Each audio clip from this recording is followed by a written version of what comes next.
মুহূর্তে আপনি আপনার আলুর মূল্য অন্যান্য আড়তের থেকেও 5 টাকা বৃদ্ধি করেছেন। কেন বৃদ্ধি করেছেন সেই প্রেক্ষিতে কোনো যৌক্তিক ব্যাখ্যা বা তথ্য প্রমাণ দেখাতে ব্যর্থ হচ্ছেন আপনি। বোঝার জন্য আপনি অফিসে এসে ব্যাখ্যা দিবেন, ভোক্তা অধিকার অফিসে এসে লিখিতভাবে ব্যাখ্যা দিবেন। কোনো তথ্য না থাকায় আপনাদেরকে 30,000 টাকা জরিমানা করা হলো। ভালো আছেন? কথা বলি, দাঁড়ান এখানে কথা বলি। এলসি আলু কত করে বিক্রয় করছেন? 47-48 টাকা। 48 থেকে 50 লিখে রেখেছেন। আমরা কিন্তু ওই পাশে মনিটরিং করে এসেছি, ওইদিকে সবাই 45 করে বিক্রি করছে, আপনার এখানে 5 টাকা বেশি কেন? আমাদের তো আমি তো সকাল থেকে আলু বেশি থাকবে, আমরা তো কখনো আলু বেশি না, আজকে আলু নামাইছি। পার্টি আমরা বলবো 50 টাকা করে, কিন্তু 50 টাকা আলু বেশি নিয়ে আমরা বেশি 47-48। এই পর্যন্ত এখনো আলু বিক্রি করেন নাই? 4টে না কোনো 5 বস্তা। দেখি একটু রসিদ বইটা দেখান। এই বাজারে তো প্রত্যেকদিন অভিযান আসতেছে, তারপরও আপনারা কেন বেশি মূল্যে বিক্রি করছেন? না, তো আমাদের তো না।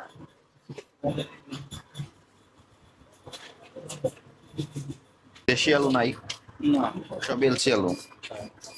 40 করে বিক্রি হচ্ছে, কেউ 40 করে বিক্রি করছে, আপনি 3 টাকা বেশি নিলেন কেন? আমাকে দিয়ে বলছি কোন, আমরা তো কখনো আলু বিক্রি করি না, আজকে সর্বমাত্র না হয়েছে। কি পরিমাণ আলু আছে আপনার এখানে? আমার 150 বস্তা আলু আছে। কোন ব্যাপারে আলু এটা? চাঁপাইনবাবগঞ্জ থেকে আসছে? শিবগঞ্জ। নাম কি যার আলু? ওহাব আলু। ওহাব, ওহাব ব্যাপারী। আলুর সঙ্গে নির্দেশনা ছিল, যার আলু আলুর সঙ্গে তার ডকুমেন্টস দিবে আপনাকে। উনি কি নিজে ইম্পোর্ট করেছেন নাকি ইম্পোর্টের কাছ থেকে কিনেছেন? সেটা তো আপনাকে বলতে হবে। আমি ফোন দিই। কেন ফোন দিবেন এখন? আমার আপনি চালান কপি দিয়ে দিয়েছে। আলু যেহেতু আপনার এখানে এসেছে, আলুর সঙ্গে তো তথ্যগুলো আপনার এখানে থাকবে। উনি চালান দিছে আমারে। আমরা ওই পায়ে আসে কিন্তু দেখেছি তারা এলসি আলু বিক্রি করছে সর্বোচ্চ 45 টাকা, কিন্তু আপনি লিখে রেখেছেন 50, বিক্রিও করেছেন 48, 47। এখানেও দেখছি। তাহলে আপনি এই 47 টাকা মূল্য কিভাবে নির্ধারণ করেছেন? আমি তো কালকেও আমি জিজ্ঞাসা করছি মার্কেটে কত, তারা বলছে 50-48 এরকমই বিক্রি হচ্ছে। আমি তো আর আলু বিক্রি করি না, আমার পেজে করি। আপনি কি মার্কেট দেখে মূল্য নির্ধারণ করবেন না ক্রয় মূল্যের উপর ভিত্তি করে নির্ধারণ করবেন? এখানে যারা আড়তদার আছে, যারা বিক্রি করে এই অনুসারে না, এটা তো সিন্ডিকেট হয়ে গেল আপনাদের। আপনারা সমস্ত ব্যবসায়ী তো একটাই টার্গেট থাকে কিভাবে মুনাফা করবেন, এবং সবাই মিলে বসে একটা যদি মূল্য নির্ধারণ করে দেন, এটাই তো সিন্ডিকেট হয়ে গেল। আপনি ক্রয় মূল্য ভিত্তি করে বিক্রয় মূল্য নির্ধারণ হবে আপনার। এটা কি আপনার আলুর ডকুমেন্টস? না, এটা তো চালান। এটা গাড়ির ডকুমেন্টস। গাড়ি। যে গাড়িতে মাল পরিবহন হয়ে এসেছে সে গাড়ির চালান এটা। আমি আপনার কাছে চেয়েছি আপনি যে এলচি পেঁয়াজ অন্য আড়তের থেকেও আপনি 5 টাকা মূল্য বেশি লিখে রেখেছেন, কেন লিখে রেখেছেন? নিশ্চয়ই যৌক্তিক কোনো কারণ থাকতে হবে।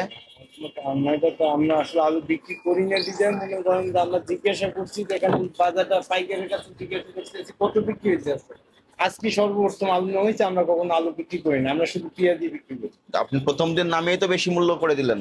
আমি আমার তো বিসমিল্লাহ তো গলত হয়ে গেল আপনার। পার্টি আমার বলবে, পার্টি যে যে বলবে আমি তো সেই রেট, আমি তো আর অন্য কিছু বলবো না। পার্টি আপনাকে নিয়ন্ত্রণ করে না, পার্টি তো বলে যে এই রেট বেচবেন, তারপরে তারাই তো কিনে এনে দেয়, আমরা তো শুধু কমিশনে মাল বিক্রি করি।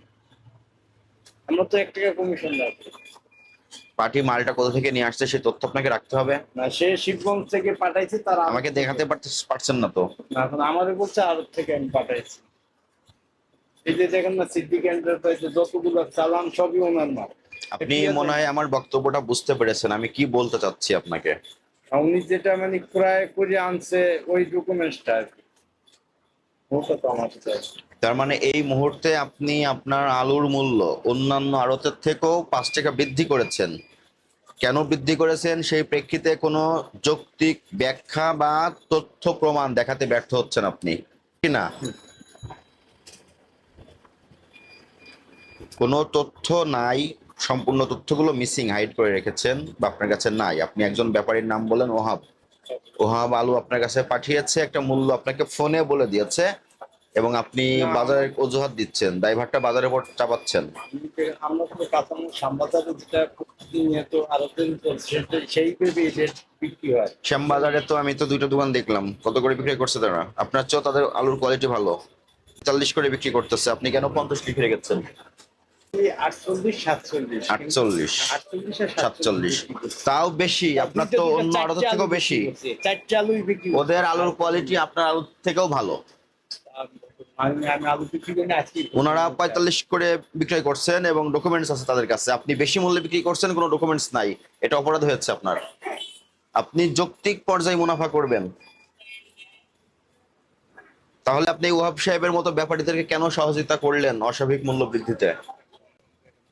আসলে পেজটাও যেমন পেজ যারা দেয় আমাদের কিন্তু ওই রকম চালান কপি দেয়, আর কোনো ডকুমেন্টস আমাদের দেন, আর কোনো ডকুমেন্টস আমাদের দেন যে কত মানে তার কর্তা কত মানে আমরা বিক্রি করি এরকম কোনো সময় কোনো ব্যাপারে আমাদের ডকুমেন্টস আপনার প্রতিষ্ঠানের ট্রেড লাইসেন্স এবং কমিশন এজেন্ট লাইসেন্সটি দেখাবেন।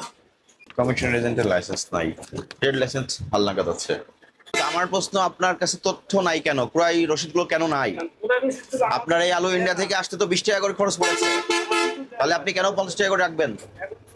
আমি সকালবেলা ওই রেজিস্ট্রেশন আসার পরে ওনাকে আমি প্রশ্ন করতে উনি বলছে যে আপনি এই সাইডে আসেন। আসে উনি তো ওয়াহাব সাহেবের আলু বিক্রয়ের দায়িত্ব নিয়েছেন। হ্যাঁ। এখন যেহেতু আমার ঘরে আসছে আপনি ওয়াহাব সাহেবের আলু বিক্রয়ের দায়িত্ব নিয়েছেন, বিনিময়ে ওয়াহাব সাহেবের কাছ থেকে আপনি কমিশন নেবেন। কিন্তু যে আপনি যে কমিশন নেবেন তার কোনো বৈধ ভ্যালিড ডকুমেন্টস, কমিশন এজেন্টের লাইসেন্স আপনার নাই এই মুহূর্তে। এবং ওয়াহাব সাহেবের আলু কত করে ক্রয় হয়েছে সেই তথ্যও নাই আপনার কাছে। না, ইম্পোর্টের কোনো ডকুমেন্টস আপনি দেখাতে পারেন নাই। আমার কাছে না, আমাদের কাছে কোনো ইম্পোর্টারই কিন্তু আপনি অবৈধ এবং অস্বচ্ছ প্রক্রিয়ায় একটা মূল্য নির্ধারণ করে বোর্ডে প্রদর্শন করছেন, যেটা আপনার পার্শ্ববর্তী প্রতিবেশী ব্যবসায়ীদের থেকেও বেশি, 5 টাকা বেশি।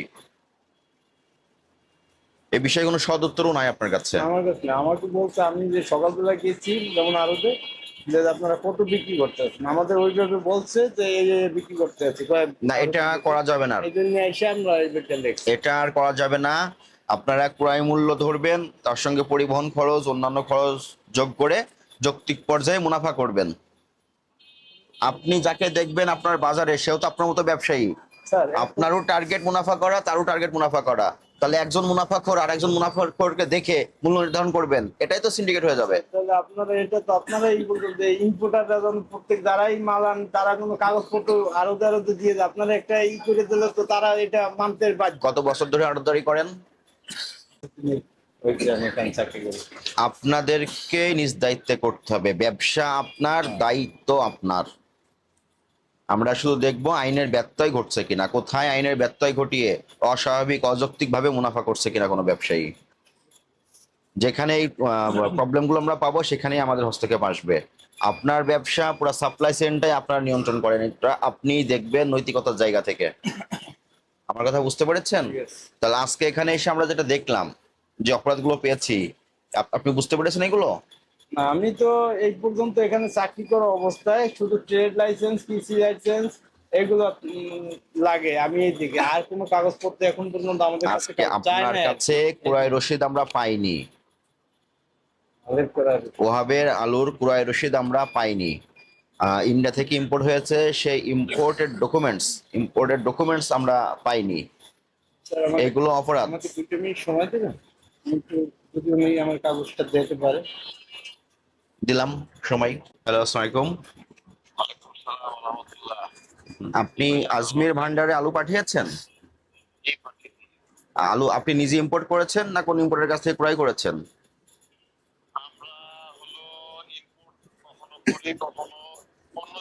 কখনোর কথা জিজ্ঞাসা করি নাই। আপনি আজমির ভান্ডারে যে আলু পাঠিয়েছেন, এই আলু আপনি ক্রয় করেছেন নিজে নাকি নিজে ইম্পোর্ট করেছেন?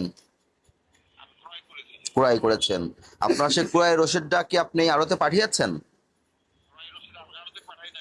আড়তে পাঠান নাই। তাহলে আপনি কিভাবে মূল্য, বিক্রয় মূল্য নির্ধারণ করলেন?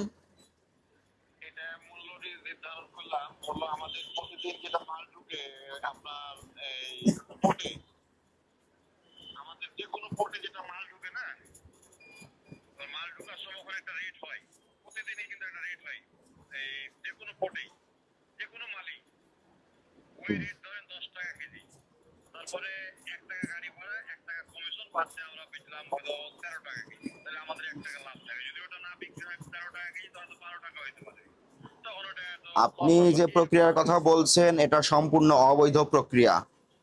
অবৈধ প্রক্রিয়ায় বিপণন এবং মূল্য নির্ধারণ, এটা করার কোনো আইনগতভাবে সুযোগ নাই। আপনি ক্রয় মূল্য ভিত্তি করে বিক্রয় মূল্য নির্ধারণ হবে। আমি বলি ভাইজান, মূল্য নির্ধারণ করে হলো এই যে কোনো বোর্ডে যেখানে মাল ঢুকে ওখানে মূল্য নির্ধারণ করে। আপনার এই আলুর ক্রয় মূল্য আপনি কেন এই আজমির ভান্ডারে পাঠান নাই? আপনার তো একটা ক্রয় রসিদ আছে, আপনি একজনের কাছ থেকে ক্রয় করেছেন, ক্রয় রসিদ আছে না আপনার নামে? না, এখানে কোনো ক্রয় রসিদ নাই। এই জায়গাটাই গ্যাপ, এই জায়গাটায় শূন্যতা তৈরি হয়। এই সুযোগেই কিছু ফড়িয়া ব্যবসায়ী অধিক মুনাফা করে নিয়ে যায়। এই তথ্য না পাইলে সেটা আইনগতভাবে অপরাধ হবে। বোঝার জন্য আপনি অফিসে এসে ব্যাখ্যা দিবেন, ভোক্তা অধিকার অফিসে এসে লিখিতভাবে ব্যাখ্যা দিবেন। কোনো তথ্য না থাকায় আপনাদেরকে 30,000 টাকা জরিমানা করা হলো।